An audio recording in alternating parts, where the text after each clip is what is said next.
Hello and welcome to the General Mills Culinary Center. My name is Kevin Ralph and I'm our corporate chef supporting our lodging division. In my role, I'm responsible for creating recipes and concepts that help operators of hotels run their operation, support their guests and their team members. Through our recipes, we take our products and apply them in really unique, cool ways that can help save on time, save on labor, and reduce your waste. One of those products in particular that I'm really excited about that I get to share with you today is our Pillsbury line of baked biscuits. These baked biscuits are so awesome because they're just ready to go. All you have to do is thaw them from the freezer, heat them up, and serve them.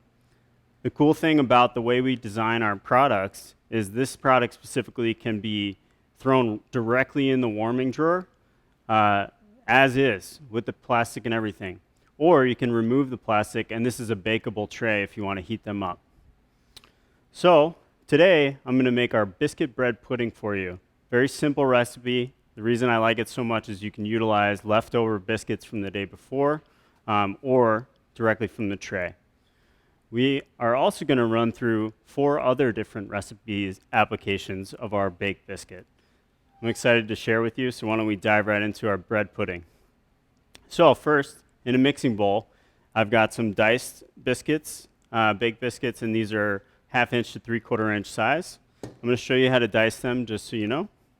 So first I'm going to split that biscuit in half and then run my knife through 2 cuts lengthwise, turn it, and then we could do 3 cuts this way to make about 10 pieces per. I'll show you that again.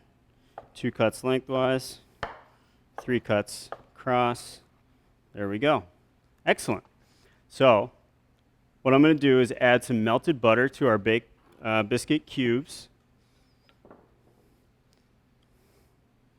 And just drizzle that across all the baked biscuit pieces. Make sure it gets into all of them. From there, we're going to add a little bit of raisins. It's about a 1/2 cup. And some cinnamon.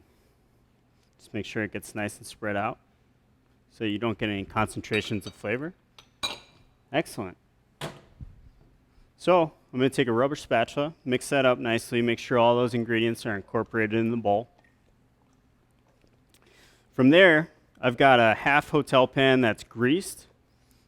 We're going to deposit this right in there very simply. Just make sure all those raisins get spread out. You don't want too much to be in one little area. Excellent. So we're going to spread that out evenly so that they have a nice even height.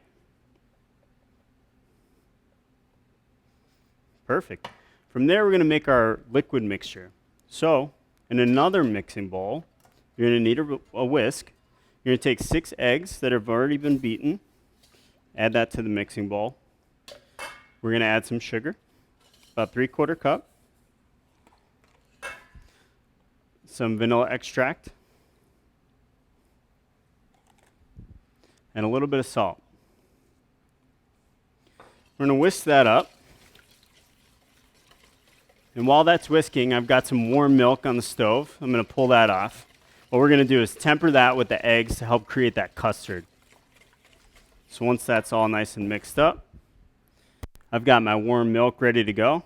And I'm going to slowly drizzle that in as I'm whisking. It's going to help combine it and melt all those solids, the sugar and the salt. But also give it that structure once we get it in the pan. Excellent. So from there, I'm going to deposit that mixture right into our pan and spread it out nice and evenly. All right. Excellent. I like to take the rubber spatula and just press it down to make sure all those baked biscuit pieces get a little bit of that liquid and it's nice and even.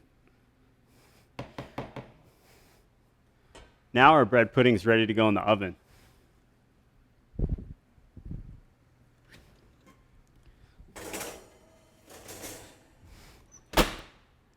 So I bake these in a convection oven at 350 degrees.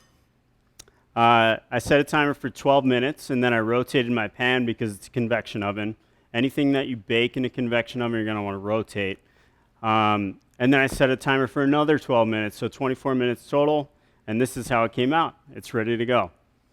So what I did from there is I took it, removed it from the pan, and applied it to individual desserts. So here we have what it looks like on the interior. It has that nice structure. The custard is set, and a nice mixture of the ingredients. What I did was I topped it with a little bit of whipped cream, some berries and mint, and a little bit of nutmeg. As we go down the line, we've got some other applications for our baked biscuit. Next, we have our Southwestern Baked Biscuit Breakfast Sandwich. What I did was I served these open-faced. I took some chorizo, cooked that off, a little bit of soft scrambled eggs, and mixed it up with a little Tabasco. Bring that heat. From there, topped it with a little bit of pepper jack cheese, some pickled jalapenos, and some pico de gallo. Delicious. You can serve that with any kind of sauce you want, avocado, maybe even some sour cream to help cut that heat. From there, we have a Smoked Salmon Dilly Sandwich. And this is very simply smoked salmon, and you can put whatever you want with it. We chose a sour cream dill sauce with some vegetables and lemon to really help pop it out. We also have more savory comfort applications with a pot pie and our baked biscuit right on top. Same thing with our biscuits and gravy. We took a little sausage and mixed it with our General Mills biscuit gravy mix, which is super simple. All you do is take it, combine it with water, bring it to a boil, and it's ready to go. You can add whatever you like in there. In our pot pie, we added some frozen IQF vegetables and potatoes, very simply. In addition, we have some to-go applications for our bread pudding and our Southwestern Baked Biscuit Breakfast Sandwich. Excellent. Well, I'm glad that you stopped by today. And if you want more information about these recipes, you can find it on generalmillscf.com. Thank you so much for spending time with us, and we look forward to seeing you soon.